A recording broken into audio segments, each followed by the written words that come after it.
Topaz and Chris, Part 1. "Oh my God, girl," Mr. Tony whispered, staring at Topaz's beautiful cover girl face. It turned him on more and more, staring at her clear skin like a plastic Barbie as she took him in and out of her mouth. His shaft swelled even more, and he felt himself close to climax. As he thought about Topaz's wet, tight kitty, he exploded. "Ugh, what the fuck?" Topaz yanked herself up from Mr. Tony's lap. Topaz spat repetitively until she couldn't taste him anymore. As Mr. Tony stared at her beautiful face, more of his juice oozed out of him. "I'm sorry, love. I didn't mean to." Topaz rolled her eyes disgusted as she picked up the $20 bills. It was only $75. She swung her long, crinkly braids and walked in his bathroom, quickly gargling and rinsing her mouth with mouthwash. She quickly noticed Mr. Tony staring at her in a weird way as she spit out the mouthwash in the sink. Little did she know he was thinking of how he could have her all to himself. He could tell she just needed the money. He knew that when he met her at the strip club. After Topaz rinsed her mouth for like the 5th time, she bounced out of the bathroom saying, "I'm ready." Mr. Tony asked her, "Back to the Midnight Inn?" Topaz's voice was low, and she shook her head yes. Mr. Tony watched Topaz walk towards the front desk when they got to the motel. That was on the west side of town, in a drug-filled and poverty-stricken area where things were more affordable for her. Topaz signed the receipt and took her room key. After she waved bye to Mr. Tony, she inserted her room key in the door. As she pushed open the motel room door, the smell made her want to scream, cry, and run all at once. She pushed herself in the room and sat on the edge of the hard, uncomfortable bed. Trying to adjust herself to the mattress, she could feel the metal springs. She noticed an ashtray with cigarettes in it and ashes, and it smelled like marijuana in there too. She rolled her eyes and laid back on the bed. Just then, her door handle turned fast and someone was pushing on it. Topaz shot up in the bed, looking shocked at the door. Whoever it was couldn't get in because she had the lock and the latch on it. She just stared at the door, wondering what crackhead or crazy person was stalking her. Then she heard her name. Someone said, "Topaz, girl, open the door." It was a familiar voice, her friend Blizz. Topaz laughed and got up to open the door. Blizz walked in with 2 bags from the store in her hand. "Girl, I seen you when you got dropped off and got your room key." "I just checked out of my room." Blizz was short for Blizzard. She was 5'7", 140 pounds of thickness in the right places. Her skin was the color of Oreos and so smooth. She had the prettiest dimples and a small thin gap between her 2 front teeth. She had a big plump booty with the slenderest legs ever. She was definitely cold. She was from Detroit and bougie as hell. She kept a 30-inch lace front and the flyest designer clothes on. And even though she was a Barbie in the face naturally, that girl looked like a superstar at night when she got it done in the strip club. Her makeup and swag put bitches to shame in the club. She said her name was Blizzard because the white boys made it snow when her chocolate came out. Blizz was a cold bitch. Topaz laughed. "Blizz, girl, I don't know why you still rent rooms here anyway. You could trap out the Hilton." Blizz said, "Girl, and that is how you get busted. You know these pigs be watching."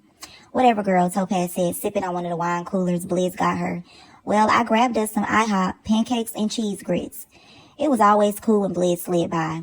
Topaz went to school with her, but they didn't hang out then. When she ran into her on Facebook, one day Blizz told her to call her, and that's how Topaz got on at the club. They both danced at, called Thug's Paradise. Topaz thought about her first night dancing there about 6 months ago. She had made $1,500 in less than 2 hours. It was 3 a.m., and Blizz had told her, give it a few more hours, she would make some money. That was at 9:30 p.m., so around 1 a.m. is when it was finally filling up quick. The waitress was so busy and the DJ was playing all the good hits, and the strippers were getting real wild and naked. Topaz was dancing for a customer, which was Mr. Tony. She stared at herself in the mirrors on the walls of the VIP and couldn't believe how she was living. The outfit was sexy and beautiful. The stripper heels were sexy and she looked sexy, but she couldn't help but feel out of place with where she was and what she was doing. As she stood there and stared at her light skin in the mirrors, sexy hips, ass, and pretty face, the wind from the dusty ghetto fans in the ceilings of the corners of the VIP room blew her 28-inch long bone straight bundles, making her look and feel like she was in a commercial for CoverGirl. She looked at all of the ones on the floor and kept dancing to the rap music as Mr. Tony jacked his meat in one hand. She'd only been dancing for him for 20 minutes and he spent at least $300. The rest of the night, she made most of her money on stage sets. At the end of the night, the owner came in the locker room and told her that her name was going to be Topaz, his yellow gold diamond. That's when some girl that had been mean mugging her the whole night smacked her teeth and said, "I'm high yellow. She's caramel or something. And Brad, you said I was your diamond. That's why you named me Tiffany." Brad said, Bitch, shut the fuck up. I'm getting tired of your ass anyway. Y'all both fucking light-skinned. I don't see the big difference. And she made more than you ever have in this bitch. My bar never made that much money. Like I said, your name is Topaz, he said, looking at Topaz, and he slammed the door and left. The stripper started laughing. The girl Tiffany and another stripper that was light bright, that Tiffany said her name was Ruby, both slapped hands and said, that nigga crazy, girl. Topaz stood up soon as Blizz walked in the locker room. You ready, girl? All the other girls got quiet as Blizz looked at Topaz and asked her that. Looking at all of the other girls compared to Blizz, from Blizz's watch, ring, and 3 chains around her neck, not only did her name speak for her ice, but her game in general. She really was a big difference compared to those funky, miserable sluts sitting in there. Blizz asked me, yeah, I'm ready. Topaz shook her head and finished buttoning her jeans, looking in the mirror. She noticed how gorgeous she looked with the makeup on, too. She noticed the other girls didn't look as pretty as she was. They were just a little lighter. They could pass for white, but Topaz looked like a beautiful sunset on the beach. As they pulled out of the lot, Blizz's whip, Topaz felt a piece of her leave. As Topaz snapped out of her flashback by Blizz's question, she asked what Blizz had said again. Blizz said, are you working at the club tonight? Oh yeah, what time you leaving? Topaz asked. Girl, I'll be there at 2 a.m. You know my regulars drop through around that time.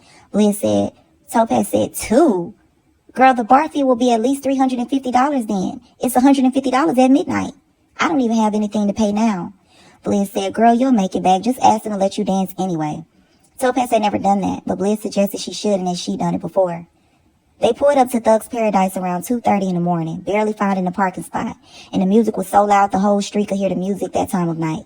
As Blizz and Topaz went inside, past the bouncers to sign in, Rick Ross's 8-ball was blasting. The cashier asked Topaz where was her bar fee after Blizz swiped her debit card and waited for Topaz to say what she told her to. Blizz cleared her throat to remind Topaz. Topaz said, can you give me an hour, to the cashier, and I'll pay it then? The cashier said, if you don't have the $350 by 3:30, which would be an hour later, you got to pay up front from now on. Topaz said, okay.